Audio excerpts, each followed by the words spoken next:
Welcome to another Grief Talk Coffee Chat episode. I'm your host, Vonne.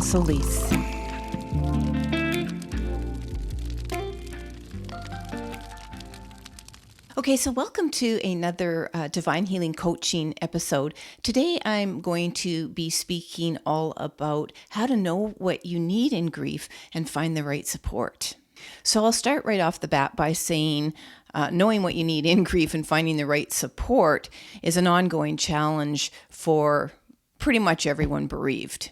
It requires an in-depth understanding of what's going on around you, within you, and sometimes what is ahead of you. And when you're in the midst of any real or potential life crisis, not knowing what's going on within us or around us can pretty much derail us and leave us with effects that last very long term.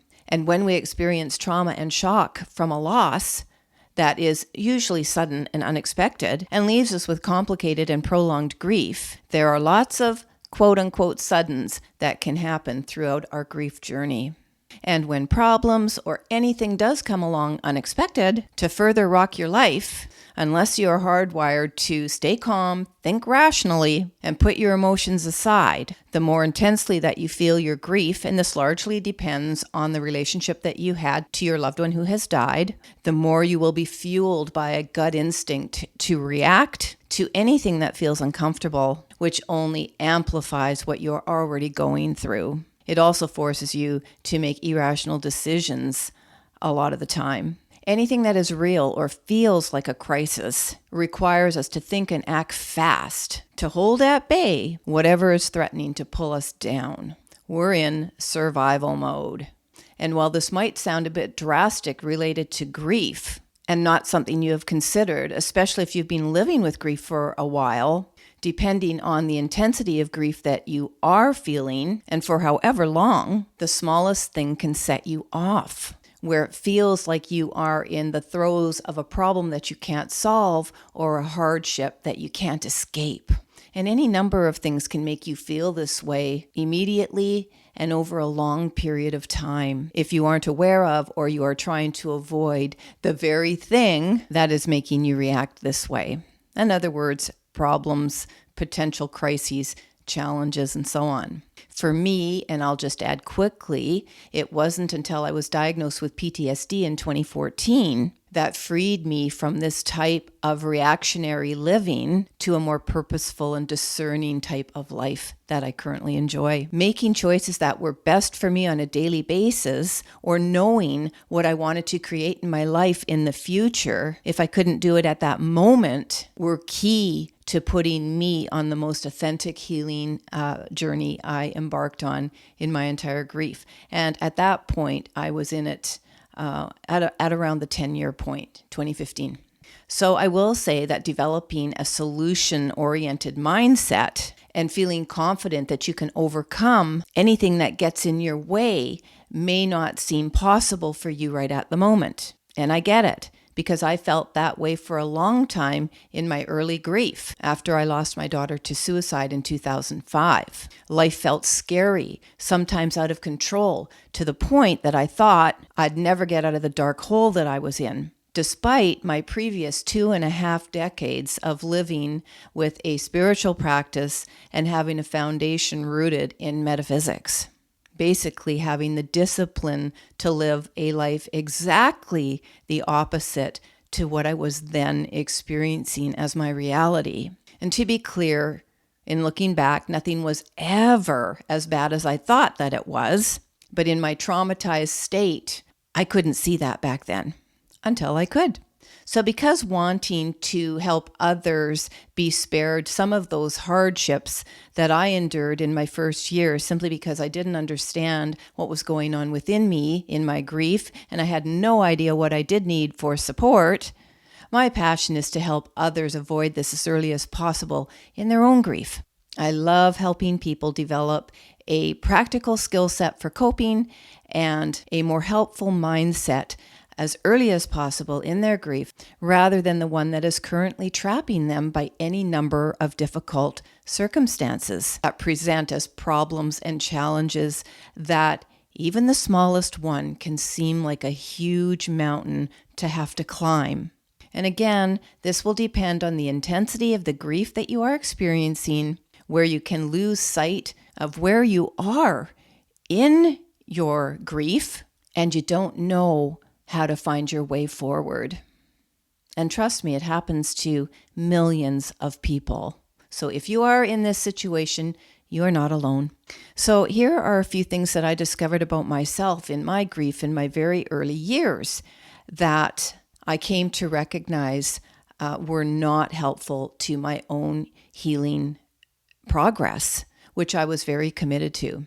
So because I am a bereaved parent, with the acknowledgement that my situation of losing one child is not nearly as bad as other situations that we hear about where people lose multiple children, all of their children, or their only child in various ways. So for at least the first 3 years, as mentioned, of my bereavement, after losing Janaea, my daughter Janaea, in 2005, and she did pass by suicide at the age of 22, I largely devalued my own grief by giving these other types of losses more importance than my own. I consoled myself with the fact that I hadn't lost my only child. I did have a surviving son, and that I should be grateful for this and feel gratitude that that hadn't happened to me. I had no excuse to pity myself or feel sorry for myself because life was much worse for other people. It wasn't until about 10 years into my grief and by working with a wonderful therapist who pointed out to me that by having this perspective and valuing other types of losses as more traumatic and horrible to go through, I was simply devaluing my own loss and grief experience, which was complicating my overall grief journey, simply not having this awareness for so many years. In fact, to put it simply, I didn't know what I was doing to myself by ignoring the pain within me. This therapist helped me understand that my loss and grief wasn't any less impacting for me than it was for those other parents. And so to basically give that the honor and the respect that it was due, so I could literally start appreciating and valuing the trauma, the shock, and the pain I had actually gone through and was still suffering with. And this, as I said, was 10 years into my grief. Now, you didn't see it on the outside because I was living a very full and busy life, but it's the inside that we are talking about here that almost all of us cover up just because the way our culture in North America, for sure, and probably the Western world, has trained us to silence our most painful experiences and how they are impacting us. I also realized that by obsessing with obituaries and giving more value to people's experiences that were worse than mine was another way of deferring the inevitable, which was to look within, to explore all aspects of my grief earlier and where I was in that moment, to understand exactly how it had and was continuing to impact me, and doing this truthfully and really being honest with myself, which ultimately led me to write my third book as I put all of my feelings in a very personal format as a letter to my daughter, which I then ultimately titled the book Lessons in Surviving Suicide, A Letter to My Daughter. I just poured everything out in that book. And I'll put a link to that book as a helpful resource if you are a newly bereaved parent who has lost a child to suicide, or you are bereaved from another type of suicide, and this information resonates with you. There are many tips in there and lessons I have learned as a result of being able to look back over many, many years and really come to terms with the pain of my loss and my grief, and also what I wanted to release to help me move forward. The point of this coaching episode is to help you understand that to be aware of how you are really being impacted by your loss and by your grief, shorter term or longer term. You're in this for the long haul. once bereaved, always bereaved, and what you are thinking and feeling and reacting to as a result of your loss and grief. This is what will help you know what you need for support and put a plan in place to get it. Now, I recognize that it's still really difficult to know what you're feeling and what you need for support at many points throughout your grief if you are still in survival mode, thinking and doing things based only on putting out the next fire to eliminate whatever's threatening you.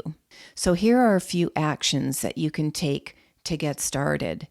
Reaching out to a community, either in person or online, just to share the craziness of your life, your mixed emotions, the nightmare of the entire experience can be a great place to start. In fact, I joined a couple of support groups online and in person when I first became bereaved, and they were incredibly helpful. In fact, the people that I connected with and formed a personal relationship with from these groups, starting way back in 2005, years later, we still acknowledge with each other that we saved each other in those darkest of times in our bereavement.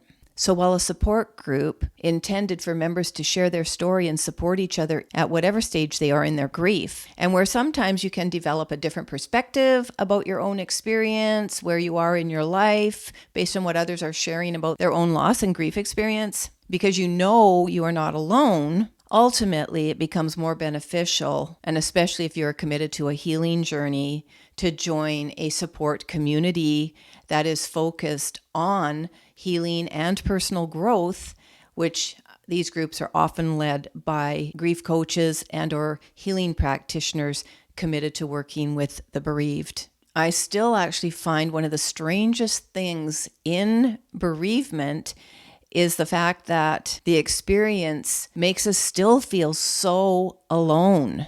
As I said earlier, we have been culturally conditioned to not share our painful experiences, to not talk too much about our problems or share too much about our pain. So when we find a community that allows us to do this, it's natural to get stuck there with our story on repeat and how difficult and painful our life has become. And there are plenty of other people there to reciprocate this truth to us because of their own similar life experience. So when I noticed around a year after my bereavement, regularly attending these support groups or online boards at the time that were dedicated to either bereaved parents or suicide support, when I recognized that no one was offering or actually even wanted to hear about healing and more positive things that we could create in our lives to lessen some of this burden of the suffering related to certainly my grief, I knew then I'd have to find my own way out of the darkness. It was pretty early, as I said, in my first year of bereavement. And I was committed to doing this simply because I never wanted Janae's choice to leave this planet ruin my life, essentially. I never made her wrong, by the way. I just didn't want her choice to basically ruin my life. So giving into the pain that, quite frankly, we can't do anything about, it's kind of like when you break a bone. It's going to hurt when you lose someone. We can decide for ourselves, in the worst of our suffering, whether or not we want to stay there.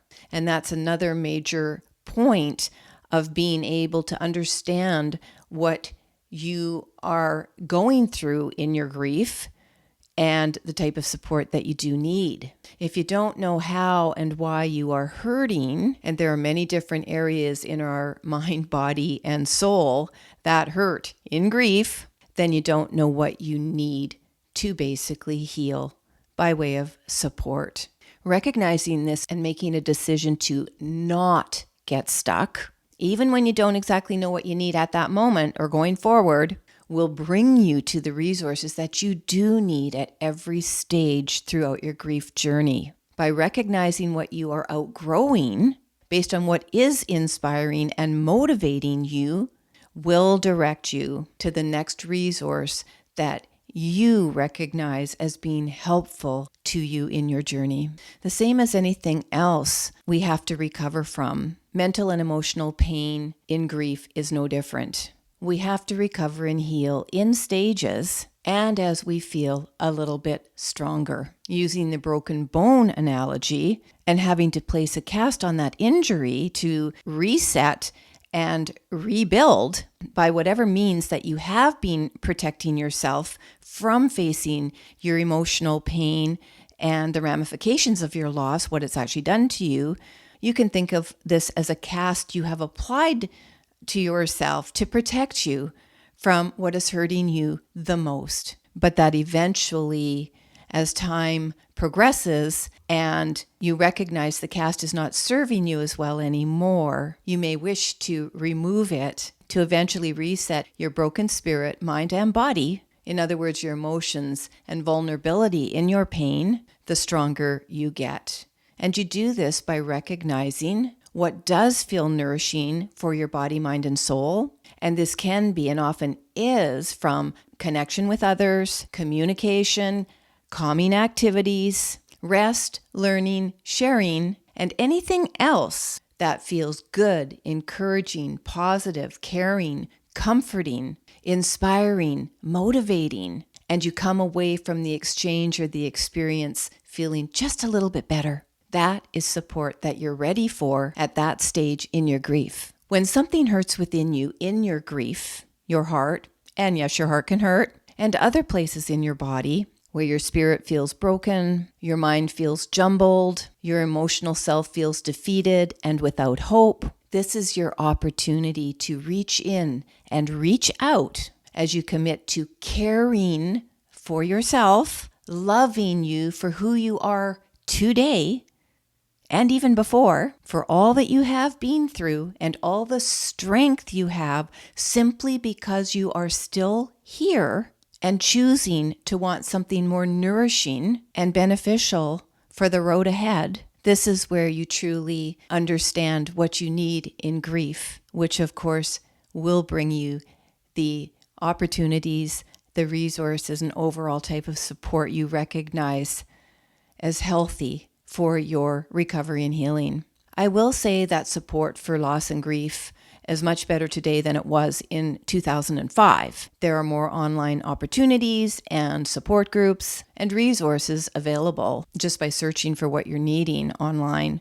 Also, I would say culturally, we are getting better, at least at not cringing at the painful losses that other people are going through and that we would never want to touch us. And I'm speaking in general terms here. And I think the pandemic has taught us on a global scale that anything can happen to any one of us at any moment that represents a life crisis and or sudden and traumatic loss, which helps us all become just a little bit more compassionate and forgiving towards each other.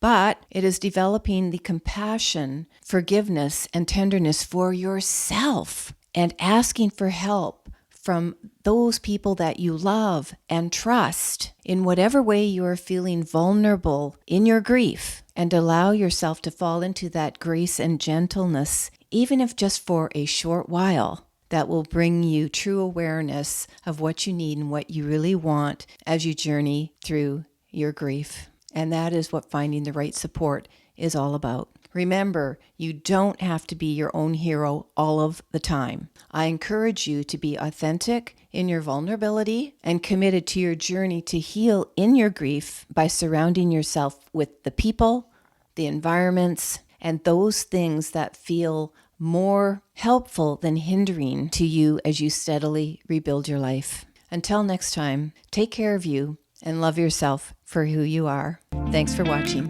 Thanks for listening.